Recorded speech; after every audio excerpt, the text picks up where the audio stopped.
फूदनो पंहिंजी ताज़गीअ जे करे सुञातो वञे थो। आमतौर ते फूदने जो इस्तेमाल मुख़्तलिफ़ खाधनि में ख़ुशबू ऐं ज़ाइक़े आणण जे लाइ ई इस्तेमाल कयो वेंदो आहे। खाधनि समेत फूदने जे मुनफ़रिद ज़ाइक़े ऐं राहत ॾींदड़ ख़ुशबूअ जे करे मुख़्तलिफ़ शरबतनि में पिणु इस्तेमाल कयो वञे थो। न रुॻो एतिरो पर बहितरीन ख़ासियतुनि जे करे फूदने खे पुराणे ज़माने खां वठी दवाउनि में बि इस्तेमाल कयो वेंदो आहे। फूदने जो इस्तेमाल वज़न घटाइण लाइ बि तमामु काराइतो साबित थिए थो। फूदने जे पननि खे तक़रीबन हर क़िस्म जी पीअण वारी शइ में इस्तेमाल करे सघिजे थो।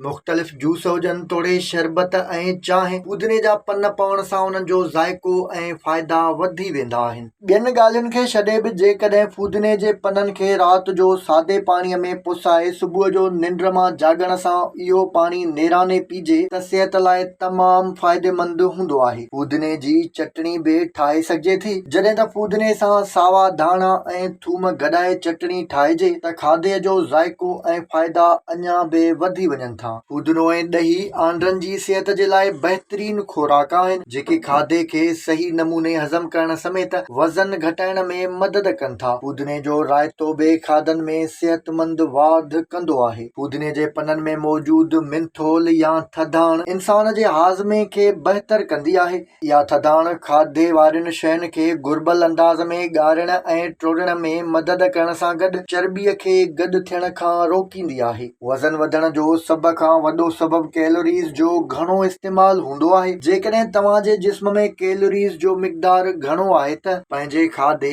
ऐं शरबतनि में फूदने जो इस्तेमाल कयो। इहो न रुॻो तव्हांजो वज़न घटाईंदो, पर कैलोरीज़ जे ख़ात्मे जे करे तव्हां केतिरनि ई मसइलनि खां बि महफ़ूज़ रहंदा। जिस्म जो बहितर मेटाबॉलिज़्म बि वज़न में घटिताई ऐं बहितर सिहत जो ज़ामिन हूंदो आहे। फूदनो जीअं त खाधे खे सही नमूने हज़म करण में मदद ॾिए थो, इहो ई सबबु आहे त फूदने जे इस्तेमाल सां मेटाबॉलिज़्म जी कुदरती तौर बहितरी थींदी आहे। फूदने जे पननि में विटामिन ए ऐं सी समेत एंटीऑक्सीडेंट्स ऐं ॿियूं ज़रूरी शयूं बि मौजूदु हूंदियूं आहिनि, जेके गॾियल सिहत जे लाइ बहितर हुजनि थियूं। इहो ई सबबु आहे त फूदने जो इस्तेमाल माण्हूअ खे ताज़ो तवानो ऐं सिहतमंद बणाईंदो आहे।